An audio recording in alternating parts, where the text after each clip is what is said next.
खै अस्ति कसले के भन्दै थियो होइन, अब चाहिँ सर्भिस भयो अरे, अब चाहिँ झिमिक झुमुक गर्दैन अरे भन्थ्यो।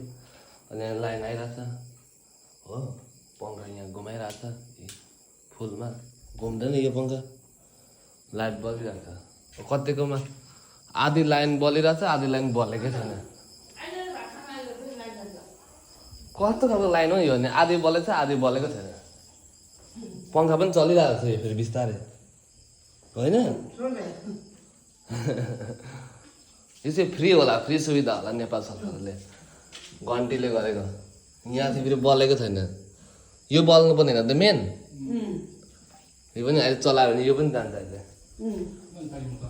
अच्छा, यो चाहिँ फ्री सुविधा होला, 5% भ्याटको कारणले। चुपचाप घन्टी छाप ल। फोन चार्ज गरेको, फोन चार्ज पनि मजाले भएको छैन, फोन पनि बिग्रिन्छ कि भनेर डर भइरहेछ। के गर्नु छैन। कति घन्टा भयो, भएन 3-4 घन्टा। अब फेरि अब यहाँको लाइटै बल्दैन। कता सानो बल अहिले चाहिँ बल, अहिले चाहिँ बल है। फेरि उला गयो त्यही पनि गयो, त्यो सबै गयो।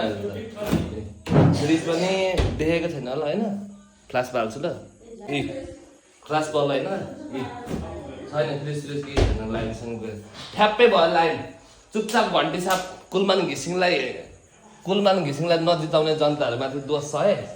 म त विदेश थिएँ, कुलमान घिसिङलाई नजिताउने जनताहरूमाथि दोष छ है। गयो अघि आधी बज्दै थियो, अहिले त्यो पनि गयो ल है। अब कुलमान घिसिङ बाजे कहाँ गएको हो, कुनै कसले हटाएको हो।